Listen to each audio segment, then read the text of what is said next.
Tu n'aurais pas vu mes clés? Non, je ne l'ai pas vu. B. Non, je ne les ai pas vus. C. Non, je ne les ai pas vus. Quelle est la bonne réponse? Elle ressemble à son père. Oui, elle ressemble beaucoup. Oui, elle le ressemble beaucoup. Oui, elle le ressemble beaucoup. Oui, elle lui ressemble beaucoup. Quelle est la vraie réponse? Bonjour, soyez bienvenus sur Smartness Maui TV. Aujourd'hui, nous allons étudier les pronoms personnels compléments d'objet direct ou pronoms personnels compléments d'objet indirect. Souvenez-vous très bien, la fois passée ou bien la fois dernière, nous avons étudié les compléments d'objet direct et le complément d'objet indirect. Twongeye kubasuhuza rero nshuti mudukurikira, tugiye kubigisha uburyo ki ushobora gusimbuza ijambo rimwe cyangwa se itsinda ry'amagambo ukarisimbuza turiya tugambo dutoya tugasimbura itsinda ry'amagambo mu rwego rwo kwirinda gusubiramo iryo jambo. Ndabizi abanyeshuri benshi iri somo bajyaga baritsindwa, ariko mu mbabarire buri munyeshuri wese urankurikira ararangiza iri somo abasha gusubiza ibibazo byose bigendanye n'iri somo. Uriho umwanya urirangize ukurikire neza, aho utumva neza uhagarike video wongere usubiremo ubanze ubyumve. Iri somo ngiye kuri kwigisha ku buryo bikubera amateka, we ryari ryarananiye, we ryajyaga ritsinda ku buryo utazongera na rimwe guhura n'ikigeragezo cyo gutsindwa n'iri somo. Munyemere rero kugira ngo iri somo turyige neza, bantu byari ryarananiye, umuntu uzi umuntu w'umunyeshuri wese amwohereza iri somo mbere na mbere, yaba yiga primaire yaba yiga secondaire, n'abandi barangije secondaire, ariko iri somo ryajyaga rigora rwose. Mu mbabarire umwe agenda arihereza undi, mumpe like aho mubona ari ngombwa, share, subscribe kandi kugira ngo amasomo yacu ajya ahora abageraho ku gihe. Iyo ukanze subscribe wibuka gukanda buto kunzogera kugira ngo amasomo yose ajya kugeraho ku gihe. Abantu bamaze iminsi batubaza uburyo ki amasomo yacu yose bayabona, ukanda aho handitse Smartness Maui TV, hakande nurangiza wandike ukanda handitse video, urahita ubona urutonde rwose rw'amavideo tumaze gushyiraho, uzamure uhitemo isomo wifuza bityo ukomeze. Ntago rero isomo mu by'ukuri twaryiga ntabanje kubibutsa kubanza kumenya mbere na mbere le CO2 et le COI. Iri somo twaryigishije ndumva ari mu isomo ry'135 cyangwa 134. Murasubira inyuma gato murebe, nubwo ngiye kubibutsaho gakeya. Le CO2 sont les compléments d'objet direct. COI c'est le complément d'objet indirect.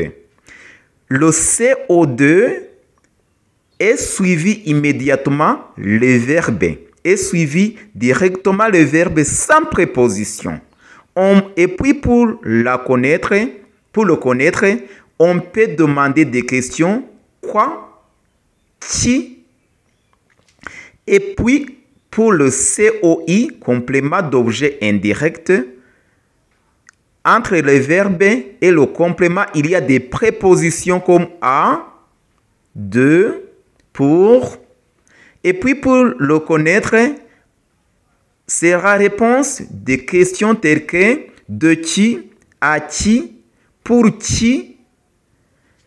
Ni ibibazo wibaza kugira ngo ubashe mbere na mbere gutandukanya ziriya complément zombi, complément d'objet direct na complément d'objet indirect. Complément d'objet direct ikurikira ku kanya inshinga nta kindi kinyuzemo hagati, nta preposition inyuzemo, igasubiza biriya bibazo tumaze kuvuga. Complément d'objet indirect ikurikira inshinga ariko hanyuzemo preposition mo hagati, do nkuko twabibonye mu isomo ryahise nkuko nabibabwiraga. Izi rero complément Les pronoms personnels complément dufite ubwoko bubiri. Dufite pronom personnel complément d'objet direct et pronom personnel complément d'objet indirect. Aha tuhumve neza tukamenya ngo les pronoms personnels complément d'objet direct remplacent le CO2 alors que le pronom personnel complément d'objet indirect remplace le COI. Rya tsinda ry'amagambo risimburwa na twa tugambo duto, ariko niba ryari tsinda ry'amagambo ukaba wabirebye ugasanga ni complément d'objet direct, rizasimburwa na ka kagambo gatoya ariko katagiye kure, ari ka pronom personnel complément d'objet direct.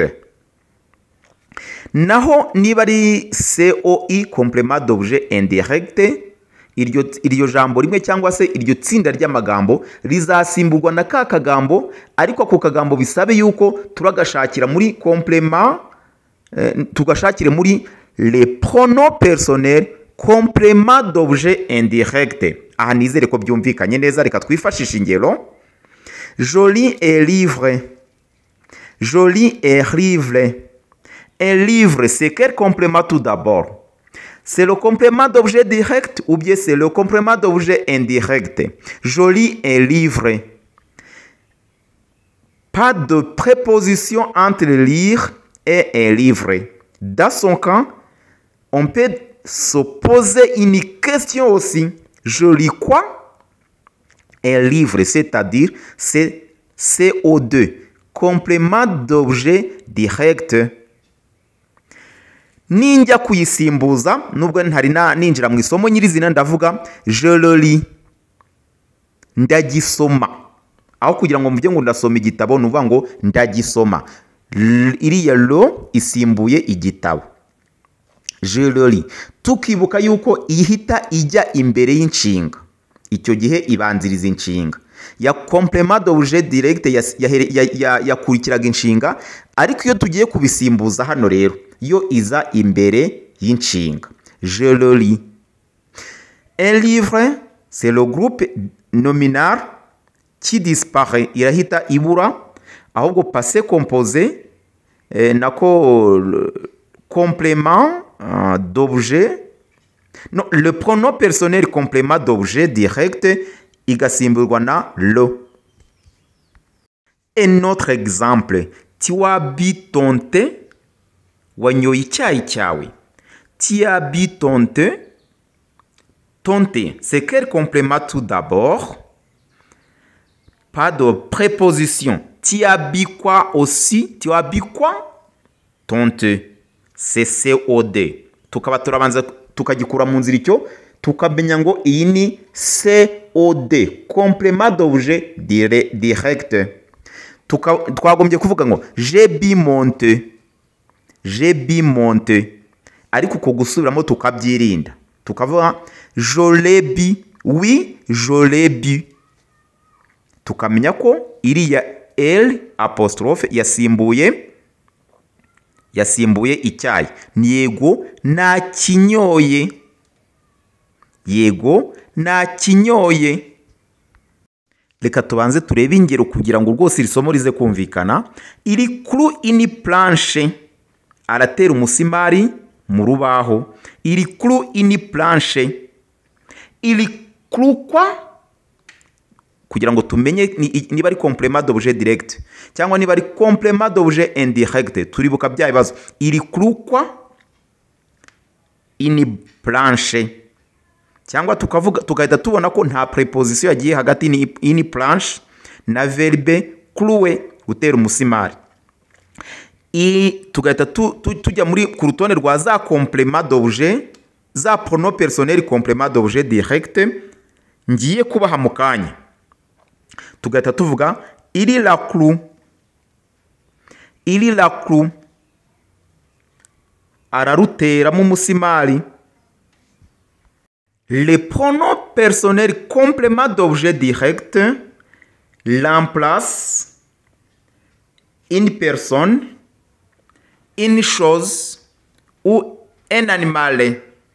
Byumvikane neza, ishobora gusimbura une personne umuntu, une chose ikintu, cyangwa un animal. Izikoreshwa cyane rero ni izihe? Turaje mu kanya tuzibahe. Reka tubanze tubabwire les pronoms personnels COI ne remplacent que des personnes ou des animaux. Zo zikunda kuramplasa gusa abantu n'amatungo. Izo ni pronoms personnels complément d'objet indirect. Pour le moment, nous allons voir les pronoms personnels complément d'objet direct qui sont me, to, le, la et l'apostrophe, vous et les.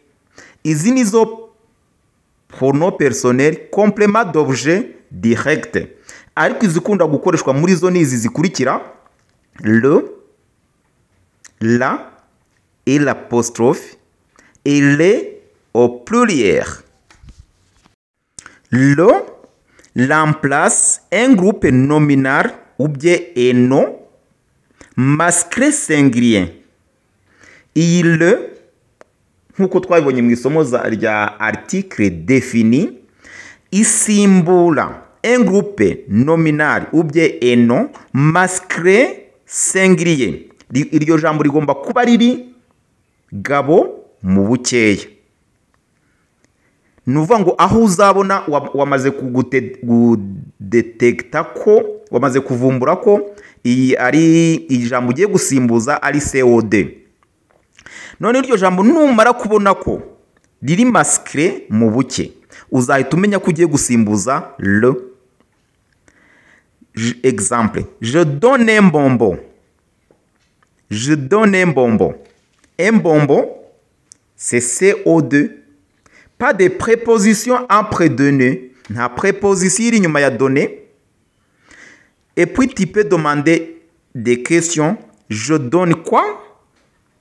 Un bonbon. Dans ce cas, immédiatement, tu vas utiliser le.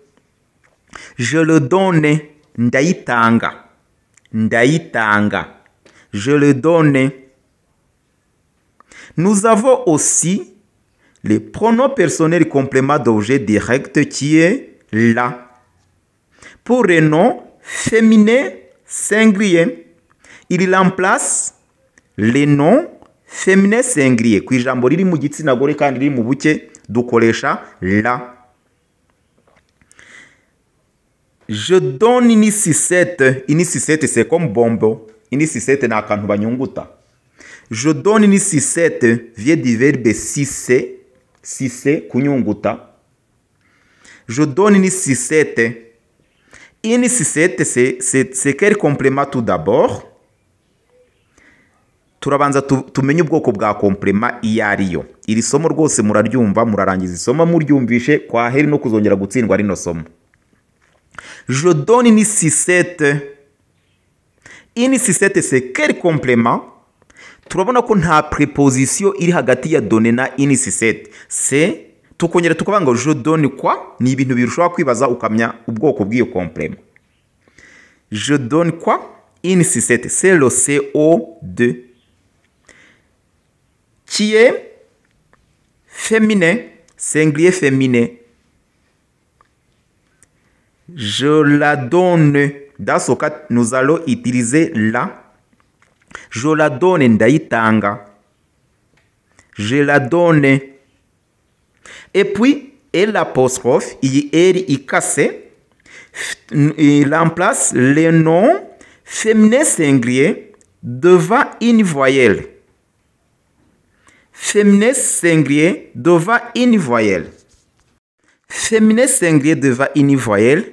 Et masculin singulier aussi devant une voyelle. Iyi eri mu byukuri yaba amazina ari féminin irayasimbura, yaba ari masculin irayasimbura, ariko akagomba kuba ari muri singulier, ari mu bukeya kandi atangirwa ni nyajwi, adatangirwa n'ingombajwi. Exemple: j'aime ce bonbon. J'aime ce bonbon. Nkundiye bombo. So bombo c'est quel complément? Il y a une préposition? Non. J'aime quoi? So bombo. Dans ce cas, je vais utiliser je l'aime. Je l'aime. J'aime cette sucette. J'aime cette sucette. Sucette c'est féminin. Je l'aime. Urabona ko ntabwo ihinduka muri féminin irakoreshwa no muri masculine igakoreshwa kandi ijambo riri muri singulier. Je l'aime. Et puis, nous allons voir les. Les remplace le mot masculin ou féminin, mais au pluriel. Il est isimbura amazina ari muri masculin y'igitsina gabo cyangwa féminin ariko riri mu bwinshi. Ibi bintu rwose ufata ikayi nini, abantu bandika mu dukayi dutoya ntago mbishaka. Fata ikayi nini ubiha umwanya, niba ushaka kwiga igifaransa ukakimenya, ufata iminota wihaye ku munsi bitewe n'umwanya ufite, wiga isomo urirangize, ukora imyitozo yaryo uyirangize, ujye kuri YouTube ushake iyindi myitozo. Hariho abantu benshi baba barashyizeho amasomo, si njye nyine. Ukora iyo myitozo wumve ko wabimenye, nurangiza isomo rishyire ku ruhande, bizagufasha kuvuga igifaransa neza kuko no kucyumva. Ntabwo ushobora kumva igifaransa, ntushobora kuganira n'umuntu aya magambo atayakoresheje mu minota 2 mumaranye, abamaze kuyakoresha nk'inshuro zigera kuri 5. Les remplace les mots masculins ou féminins mais au pluriel. J'aime les bonbons. J'aime les bonbons.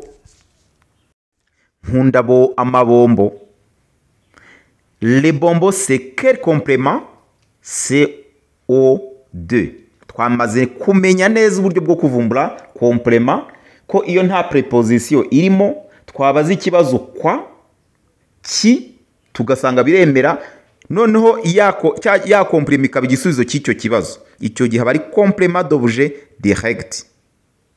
Naho kuri complément d'objet indirect haba harimo preposition hagati y'iyo complément n'inshinga. Tukongera tukamenya ko ibibazo bibazwa ibi gisubizo cyo kubaza ibibazo doki, aki, dokwa, puruki, ibintu nk'ibyo. Aha rero iyo tumaze kubona ko nta preposition irimo, ako kanya duhita twemeza ko ari CO2. Je les aime. J'aime les sucettes. Les sucettes sont féminines et c'est pluriel aussi. Sucette biri féminin kandi biri mu bwinshi. Je les aime. Ndazikunda.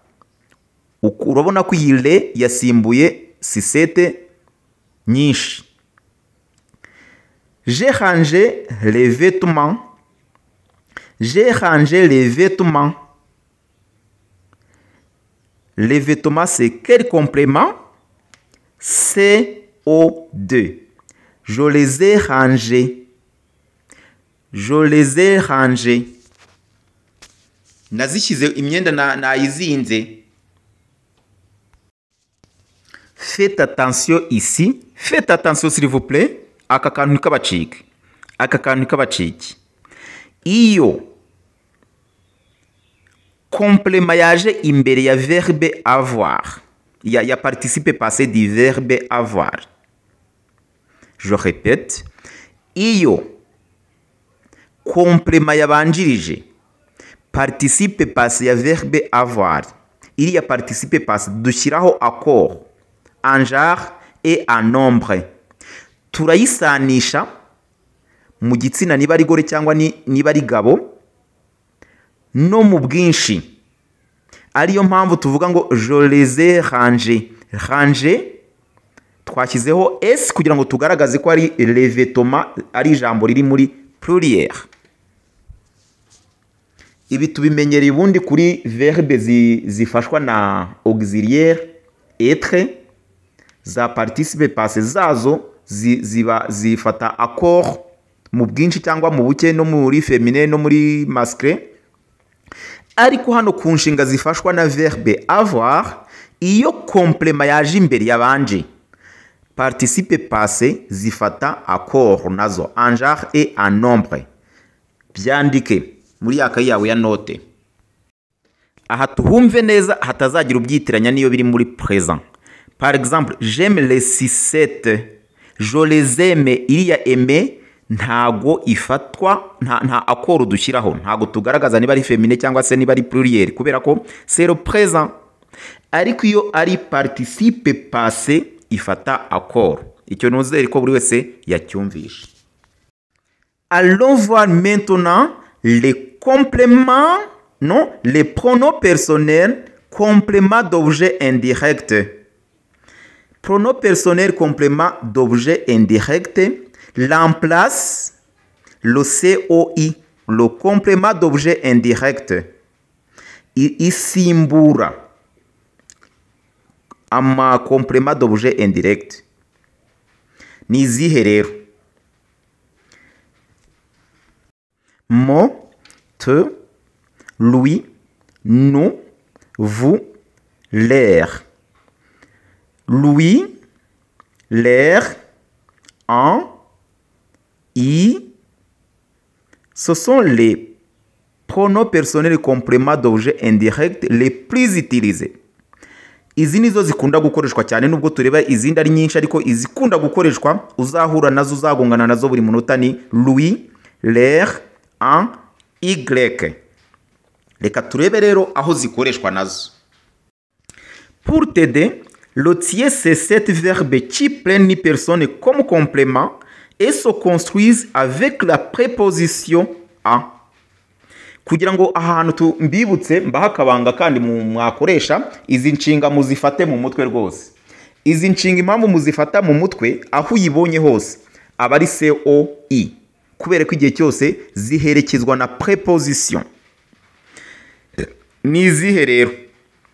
Téléphoner à, parler à, gutelefona umuntu, mu gifaransa tuvuga téléphoner à, parler à, kuvugana n'umuntu, rassembler à, gusa n'umuntu, écrire à, kwandikira umuntu, mentir à, kubeshya umuntu, répondre à, gusubiza à une question, gusubiza ku kibazo, demander à, aho uzabona izi nshinga zose uzahita umenya ko ari COI. Téléphoner à, parler à, rassembler à, écrire à, mentir à, répondre à, demander à.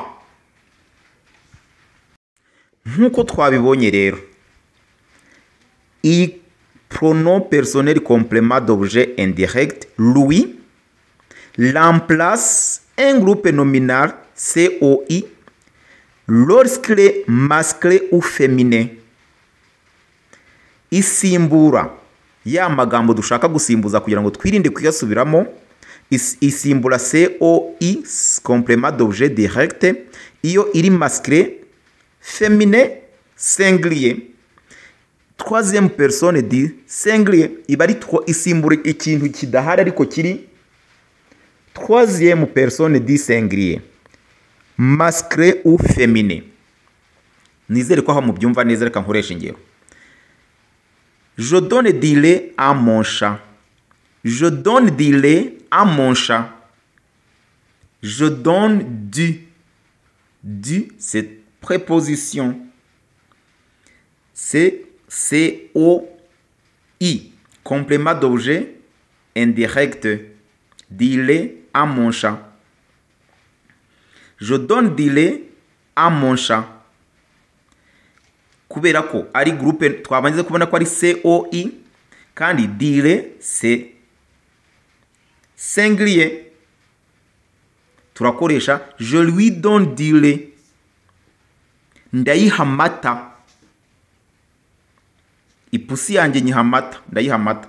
Nayisimbuza nkavuga ndayiha amata, je lui donne du lait. Autre exemple, je téléphone à ma mère tous les jours. Je téléphone à ma mère tous les jours. Mpamagara mama buri minsi yose. Je téléphone à. Il y a une préposition immédiatement. C'est COI. Je téléphone à qui? Je téléphone à qui? C'est COI. Twamaze kuvumbura ko ari COI. Kandi iri muri singulier féminin. Kandi twamaze kubona yuko amagambo ari féminin singulier tuyasimbuza lui. Je lui téléphone tous les jours. Mu telefone iminsi yose. Je lui téléphone tous les jours. Nizere ka aha buri wese arimo kubyumva. Iyi video nushaka kuyisubiremo inshuro 10, nushaka kuyisubiremo inshuro 5, wandike iri somo ntuzongere kugongana naryo. Kandi ufate mu mutwe uvuga iti iki gisimburwa niki, noneho nujya gusubiza ubanze ukora isesengura urebe.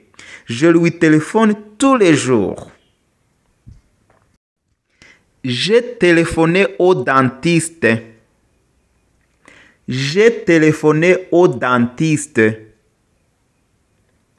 Téléphoner au, c'est préposition. C'est dentiste, c'est COI, complément d'objet indirect.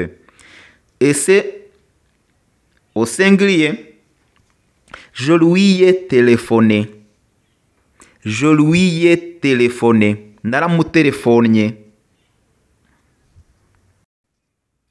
Aya magambo rero iyo twamaze kuvumbura ko ari COI, complément d'objet indirect, ariko ari mu bwinshi ntago dukoresha lui. Yaba masculine yaba féminin, iyo ari mu bwinshi turahindo tugakoresha l'air. L'air remplace un groupe nominal COI masculin ou féminin, mais au pluriel. Remplace un groupe nominal masculin ou féminin, mais au pluriel. Troisième personne dit pluriel. Ijambo l'air isimbura riba riri muri ngenga ya gatatu y'ubwinshi.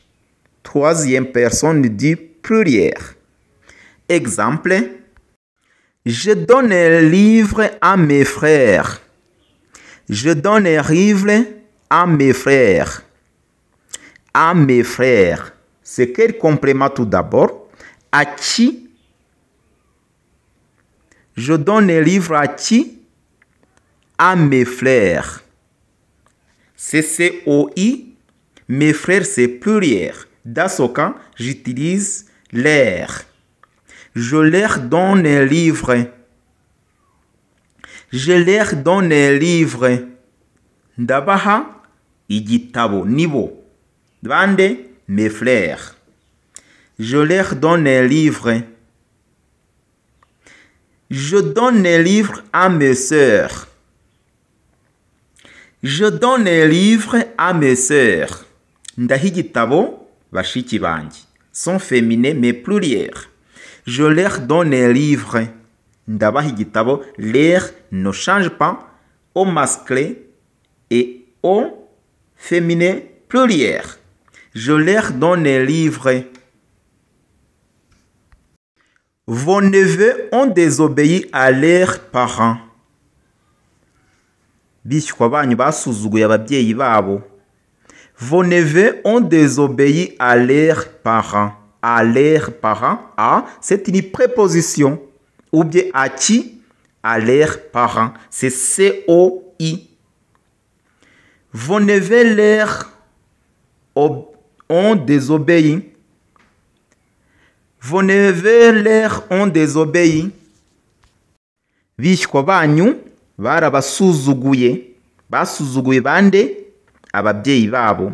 Vos neveux leur ont désobéi. Ngira ngo aha rwose birimo kumvikana.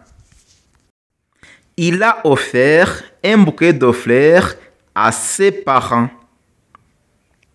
Il a offert un bouquet de fleurs à ses parents. Yatanze un bouquet de fleurs ni kado kwa kundi ururabo umuntu aba yarufunze biryoshye neza, iriya niyo bita un bouquet de fleurs. Yatanze rero indabyo ku babyeyi be. C'est une préposition, c'est COI. Il a offert un bouquet de fleurs à qui? Bya bibazo dushobora kwibaza kugira ngo tuvumbure COI. À ses parents.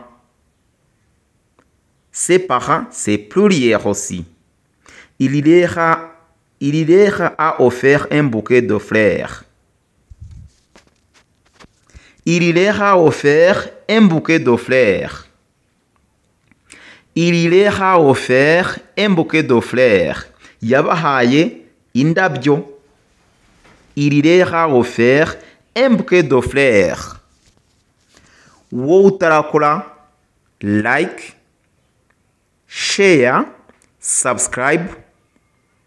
Umwanya n'uyu, inkunga tubasabye cyane rwose, mudufashe mutuzamure, mudutere inkunga mudushyigikira, kandi nohereza nukora share ujye wandikaho ngo uyu muntu yigisha neza nkuko mubimbwira, uvuge uti iri somo nawe rifungure, uyu muntu yadufasha tugatera imbere.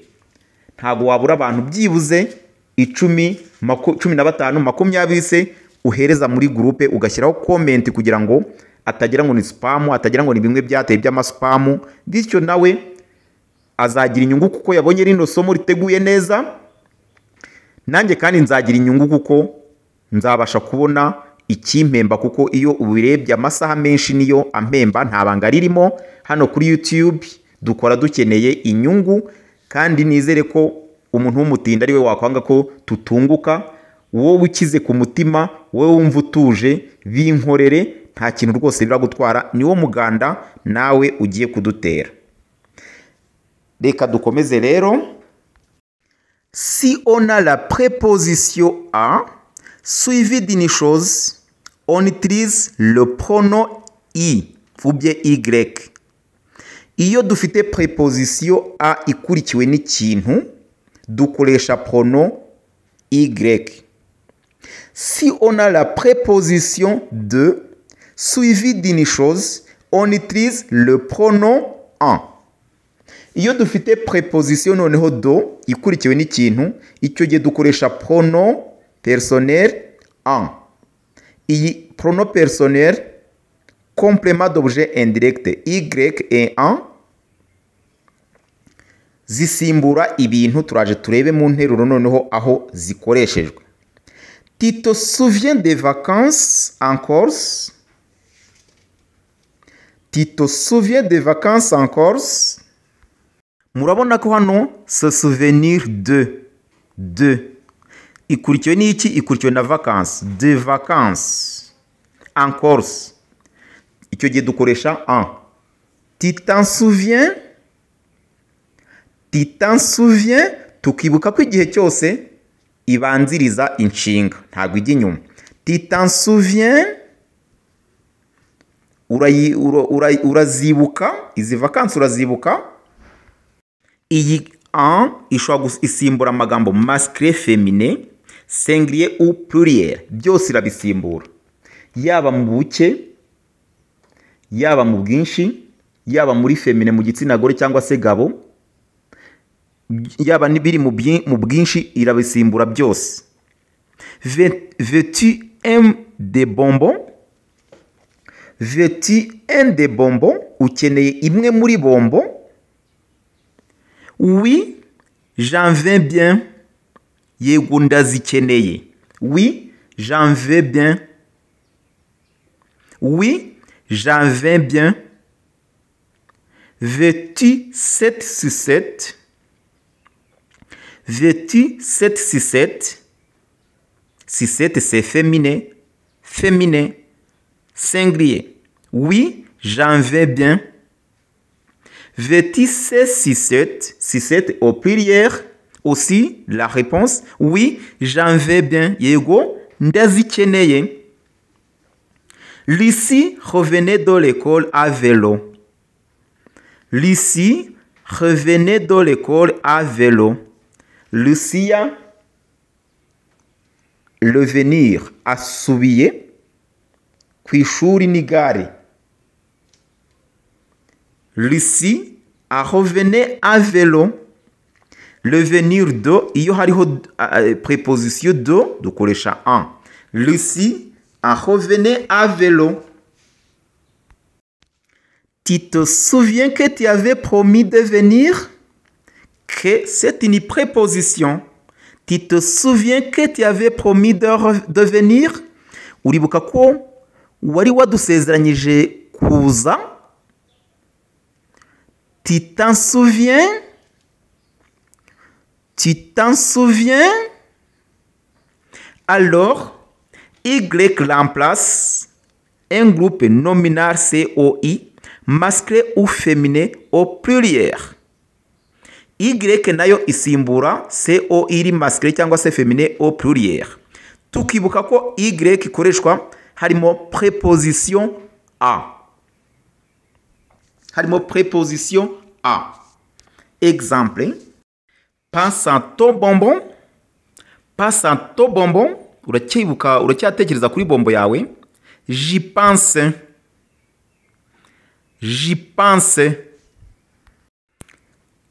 Pense à tes bonbons au pluriel aussi. J'y pense. J'y pense. Pense à ta sucette. Pense à ta sucette. À ta sucette. J'y pense. Iyi Y ikoreshwa ku magambo afiteho préposition a. Yaba mu buke, yaba mu bwinshi, yaba féminin, masculin ou féminin. Oui, urayikoresha. Pense à tes sucettes. Tes sucettes c'est féminin pluriel. J'y pense. Urabona ko yabisimbuye. A et Y tuzabona ko zifite ubundi buryo zikoreshwa. Iri somo naryo tuzaritsindagira. Iyo bisuzumye neza usanga kenshi Y ikoreshwa en général sur les choses ou bien des notions abstraites ou bien des liens. Ku bintu se bidafatika cyangwa se ku hantu. Ibi tuzabitegura neza ariko nk'iyo tuvuze des choses. Pense à ta valise. Pense à ta valise. Pensez-y. Des notions abstraites. Je réfléchis à mon avenir. Je réfléchis à mon avenir. Ndatekereza ku imbere hanjye. Ce sont avenir ni ikintu se gifatika. Ce sont abstraites. Abstraites, ikintu kidafatika. J'y réfléchis. J'y réfléchis. Ndabitekereza. Pour derrière alors, je vais chez le médecin. Je vais chez le médecin. Ubwo karakanyuzemo kugira ngo iyi Y mvuge ahandi hantu igikoreshwa nubwo tuzategura isomo ryihariye. J'y vais. J'y vais. Ngiyeyo. Aho icyo tugomba kumenya, Y ikoreshwa kuri COI iyo ari ibintu nk'uko twatubivuze abstract, délié ou bien des choses. Ariko hakaba harimo préposition a. Haba harimo préposition de tugakoresha en. Yaba ari abantu tugakoresha ziriya zindi zisanzwe lui et l'air. Iyo hari préposition de ariko hari umuntu, iyo de inyuma hari umuntu, ini personne, icyo gihe ntago dukoresha en. Twirinda kuyikoresha, ntago ari byo byiza, dukoresha lui. Exemple. Il parlera de Vincent au prochain conseil. Il parlera de Vincent au prochain conseil. Mu nama itaha bazavuga kuri Vincent. Il parlera de lui. Il parlera de lui. Bazamuvugaho. Urumuna ko kubera ko ari Vincent izina ry'umuntu, niyo mpamvu twakoresheje lui. Aka kantu rifo kukitaho. Comme conclusion à noter, comment remplacer un CO2 ou COI par un pronom. Exemple, je caresse mon chat. Quel pronom personnel utilisé à la place de mon chat? Je caresse mon chat. Ipusi yanjye ndayagaza kwa kundi agapusi ugakoraho. Ni iyihe pronom personnel uri busimbuze mon chat? Tout d'abord, la première question est de savoir si mon chat était complément d'objet direct ou complément d'objet indirect. Urabanza ukamenya ririya jambo ugiye gusimbuza ni iyihe complément. Il n'y a pas de préposition entre le verbe et le complément. C'est donc un CO2. Hariya murabona ko je caresse mon chat. Nta préposition irimo. Niba nta préposition irimo, c'est CO2. Cyangwa se ukabaza je caresse quoi? Mon chat. C'est CO2. Ensuite, il faut déterminer le genre et le nombre du groupe nominal. Igikurikira iyo umaze kubivumbura rero. Ureba igitsina le genre et le nombre niba ari mu bwinshi cyangwa ari mu buke. Yiriya CO2 ugiye gusimbuza. Le chat est un nom masculin singulier. Est un nom masculin singulier. Ni igitsina ni gabo kandi mu buke. Le pronom correspondant est le. Wamara kubona ko pronom correspondant, pronom bihura ari le. Ukurikizaho iki rero. Enfin, il faut placer le pronom personnel au bon endroit ou pronom personnel ushyira mu mwanya wabyo, c'est-à-dire devant les verbes. La réponse finale est je le caresse. Je le caresse. Igikurikiraho ukayisimbuza mu mwanya wayo imbere y'inshinga. Ni kimwe rero niyo ari COI, nabyo urabanza ukareba ko urabanza ukamenya niba ari COI cyangwa niba ari CO2. Warangiza ukamenya niba ari genre na nombre, ubukeya n'ubwinshi na féminin cyangwa se masculin. Warangiza ukareba le pronom correspondant muri ziriya pronom twabonye. Wamara kubishyira ku murongo ugahita uyishyira mu mwanya wayo ikajya imbere y'inshinga. Isomo rikurikiraho uyu mwanya rirahita riba imyitozo myinshi kuri rino somo. Wowe utarakora subscribe yikore ukande akazogera kugira ngo amasomo ajye ahora kugeraho. Mbibutsa ko ugomba kuba ufite ikayi nini ugafata note ibi byose twavuze n'imyitozo twavuze ukayishyiramo kugira ngo ubyige neza. Nta gufata agakayi gato. Kora like, share, subscribe ukande kunzogera kugira ngo amasomo yose tushyiraho ajya kugeraho ku gihe. Ku bantu bahora badusaba yuko amasomo twayabaha ku murongo uko twayashyizeho, kandi aho muri Smartness Mahwi TV nurangiza ukanda handitse video, urahita ubona urutonde uzamure ubone urutonde rw'amavideo yose twabashyiriyeho. Mwakoze cyane, ndizera ko mwanyuzwe. Hari abantu batajya bashyiraho comment, mujye mutubwira muduhe feedback, tuba tuyikeneye. Mwakoze cyane. Merci de nous avoir suivis. À la prochaine occasion.